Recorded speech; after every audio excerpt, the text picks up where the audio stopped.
the Egyptian artifacts taken from the Grand Canyon, the giant mummies, giant bones.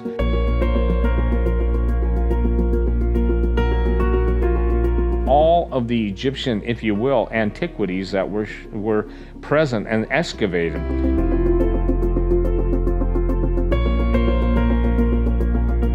Why is 90% of the Grand Canyon off limits? A drone captured what no one was ever supposed to see deep in the Grand Canyon.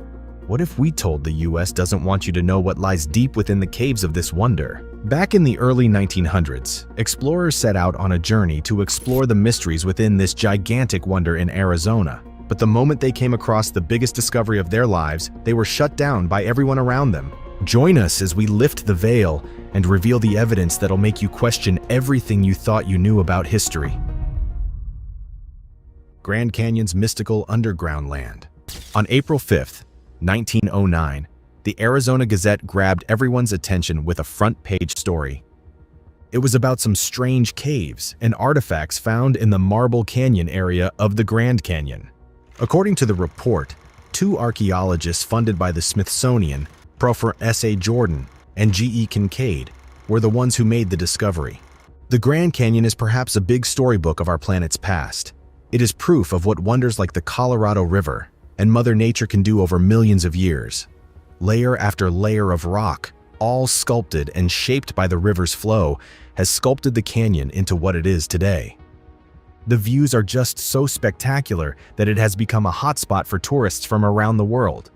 It's not just visually pleasing, though. Scientists have pored over it for years on end and have found all sorts of fascinating fossils, different kinds of rocks, and ancient history. Back in 1908, President Roosevelt was very interested in protecting it from people who wanted to chop down trees or dig for gold. So plans were made to close down the area to conserve the natural wonder. At the same time, a brave explorer named G.E. Kincaid wondered whether there was any treasure hidden in the rocks tucked inside the canyon. He was curious to know if he would be able to find it before the government would shut the place down completely.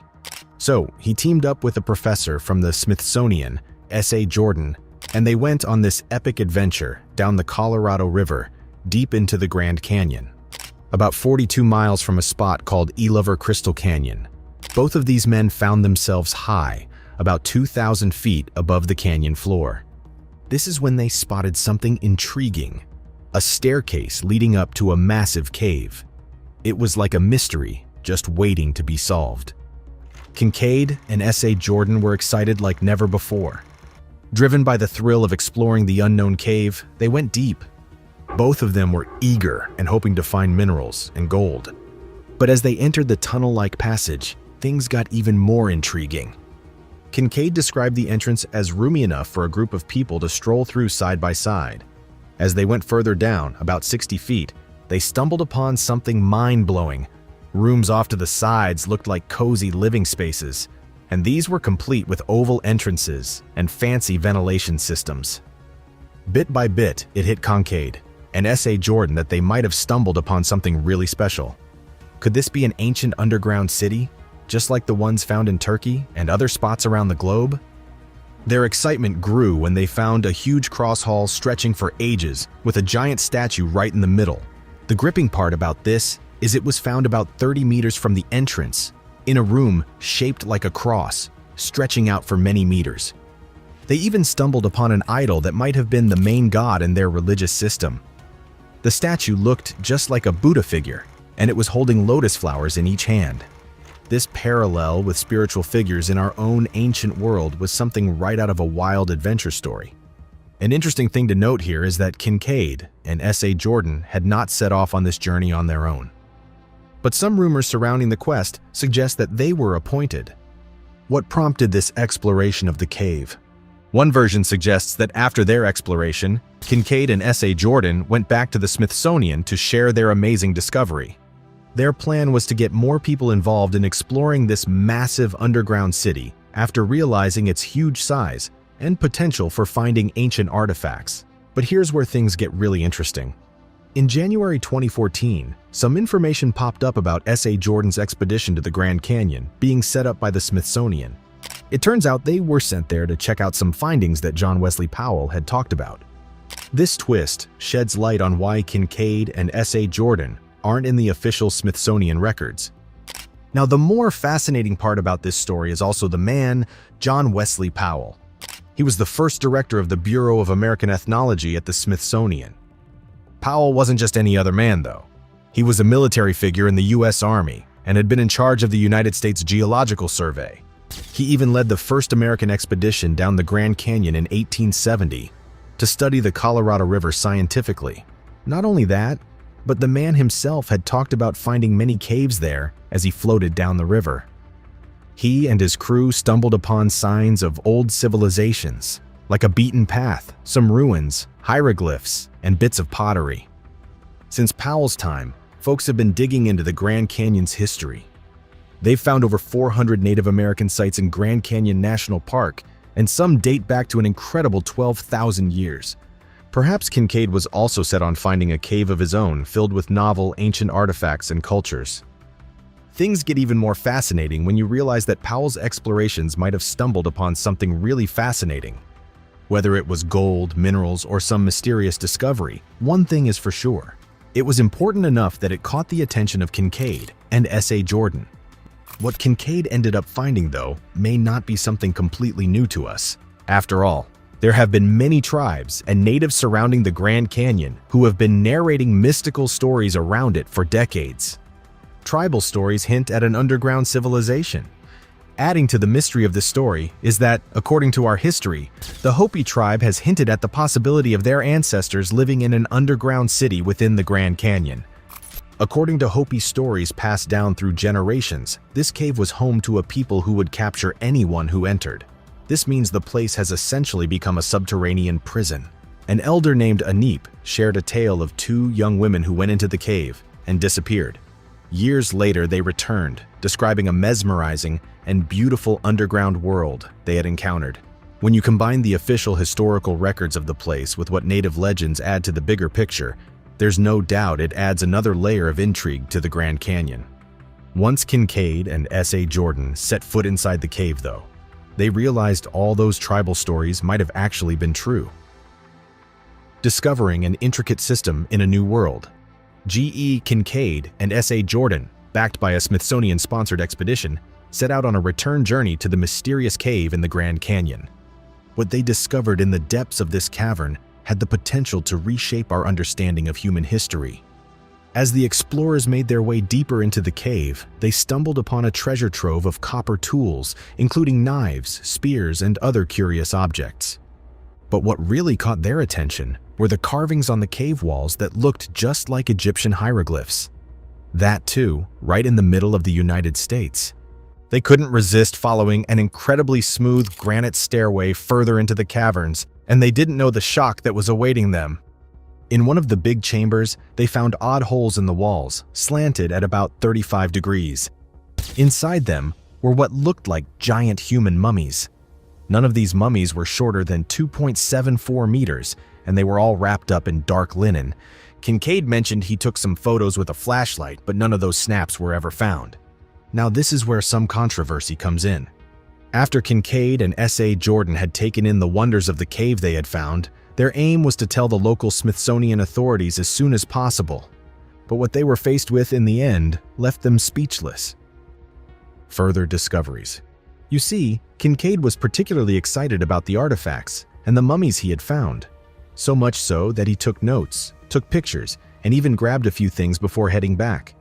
Once the adventure was over, he sent all those cool things over to the Smithsonian in Washington, D.C., where he knew a few people. Now, according to the Phoenix Gazette, by the time they wrote up their big story, a bunch of scientists had gone and checked out Kincaid's cave. They found even more tunnels leading off from the main one Kincaid had entered. And these tunnels had opened up into huge rooms, some as big as 30 or 40 feet across. Traveling nearly a mile into the rock, the researchers stumbled upon a massive room with several passageways branching out from it. They talked about finding storerooms filled with seeds and a dining room that stretched over 700 feet long. There was also a room that had a really unpleasant smell, like something deadly and snaky. Archaeologists supposedly dug up copper tools and weapons, cups made of gold, fancy pottery, and even some writing in hieroglyphics. All these artifacts hinted that it didn't come from around here, but maybe from the Orient. Then came the shock. When Kincaid tried to gain some insights from the Smithsonian regarding his findings, he experienced nothing but silence. The Smithsonian today says they don't know anything about this discovery. Back then, the Phoenix Gazette ran a big story on their front page, talking about the Smithsonian sending around 30 or 40 archaeologists to help Kincaid with his expedition. But now, there's no trace of any artifacts or information about this underground settlement. According to one person from the Smithsonian, they've never found any Egyptian valuables in North or South America. They claim they're pretty sure none of this ever happened. But then, the question here is, why did the newspaper write such a detailed article about it, only to never mention it again? Based on what Kincaid stumbled upon in that cave, some folks reckon there might have been contact with non-native people before Columbus had found himself in the Americas. It shakes up the whole idea that all Native Americans came from Ice Age explorers trekking over the Bering Strait. Some folks even entertain the idea that the settlement Kincaid found could be evidence of ancient aliens.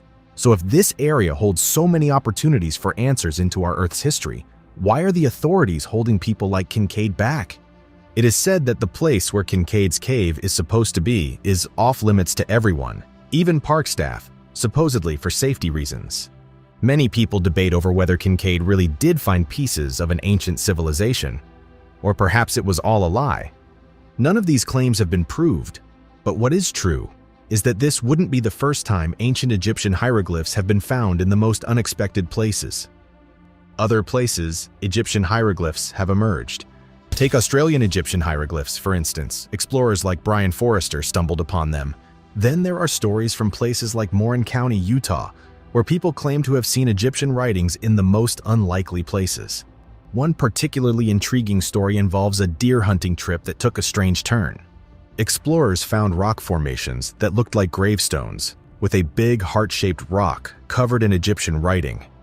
It's quite bizarre to find hieroglyphs in such an unexpected spot. This raises some big questions about how far Egyptian influences might have spread throughout the world many, many years ago. Ultimately, if the Egyptians also left a mark in the Grand Canyon, could covering it up be harming our quest for knowledge about our past? It's interesting to note that this wasn't the first time that the Grand Canyon was connected to Egyptian civilization. Much of this parallel is connected to the names of the places existing in that area, connections to Egyptian civilization. Surprisingly, there's a fascinating link between the Grand Canyon and ancient Egypt. Some of the canyon's geological landmarks bear names like Isis Temple. This name honors the Egyptian goddess of healing and magic. Next in line is the Horus Temple, which is named after the falcon-headed Egyptian sky god. You'll also find nods to other mythologies and legends in the canyon's features. For instance, there's Apollo Temple, which pays homage to the Roman deity of light. Lastly, there are also landmarks named after figures from Arthurian legend, like Guinevere Castle and Galahad Point. It turns out that these names weren't randomly chosen. They were actually given by 19th century geologist Clarence Dutton, who conducted a detailed survey of the region in 1882. Dutton believed that the Grand Canyon was such an impressive natural wonder that its features should reflect the richness of cultures and religions from around the world. So, thanks to Dutton and his successors, the Grand Canyon's landmarks serve as a tribute to diverse mythologies and legends. When you think about these places in context to the Grand Canyon, it's easier to believe that Kincaid had, in fact, perhaps come across another Egyptian world in the same area. Adding on to this is another legend that surrounds the Grand Canyon, called the Hopi Indian legend. According to this, the conflict between different groups led to their eventual departure from the underground homes. The chief of the One Heart people tried to get help from the Temple of the Sun, but the messenger never returned. The legend holds that one day the messenger will come back and the ancestral lands will be returned to the Hopi people. This legend raises questions about potential connections between Asia, Egypt, and North America. Could there be hidden truths that have been covered up? Or perhaps the underground city mentioned in the legend is a Native American site that was indeed discovered but is being kept secret out of respect for the indigenous peoples. This could explain why there haven't been additional articles published about the discovery. Either way, there's no doubt there's a hint of secrecy. and maybe even a cover-up surrounding Kincaid's findings. Could it be that the artifacts they discovered had some kind of advanced technology that people back then just couldn't understand? It's like when you think about those modern mysteries. One of them is the powerful Egyptian stone that supposedly messes with mirrors, electronics, water, and even magnetic fields. Whether these are real or just hoaxes, they make you think about all the hidden possibilities that might have been tucked away in that cave deep within the Grand Canyon. In essence, the exploration of the Grand Canyon goes beyond just rocks and valleys. It's a journey filled with historical mysteries, native legends, and surprising finds that make us rethink our past. But it doesn't stop there.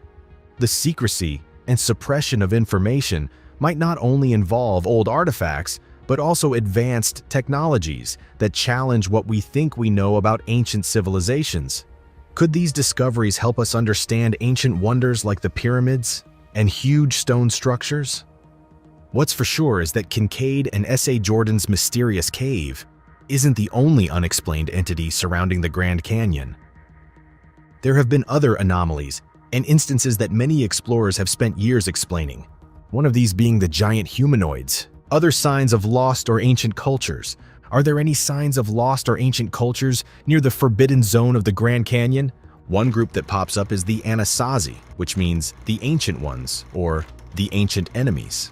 These mysterious people were scattered all over the Southwest and left behind tons of strange stone structures that still puzzle experts today.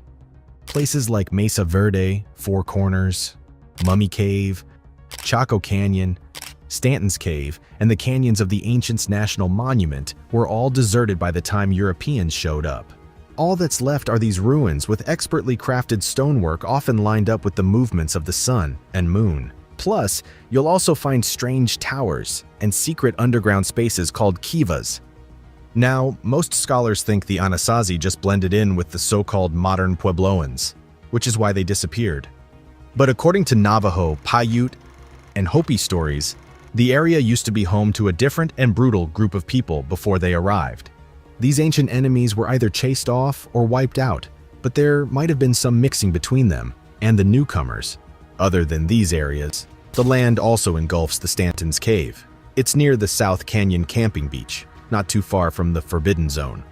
This cave was thought to be man-made, but it's sealed up tight now. The inside looks a bit odd, with a vaulted ceiling that doesn't seem natural.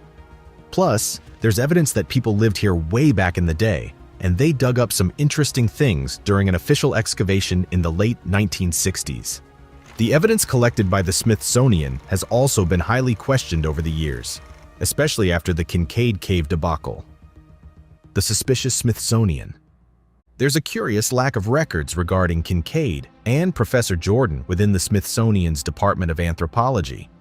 There's also no paper trail of the artifacts supposedly gathered during their expedition. Plus, when directly asked about Kincaid's claims, a Smithsonian Institute representative said that they had never even been involved in such excavations.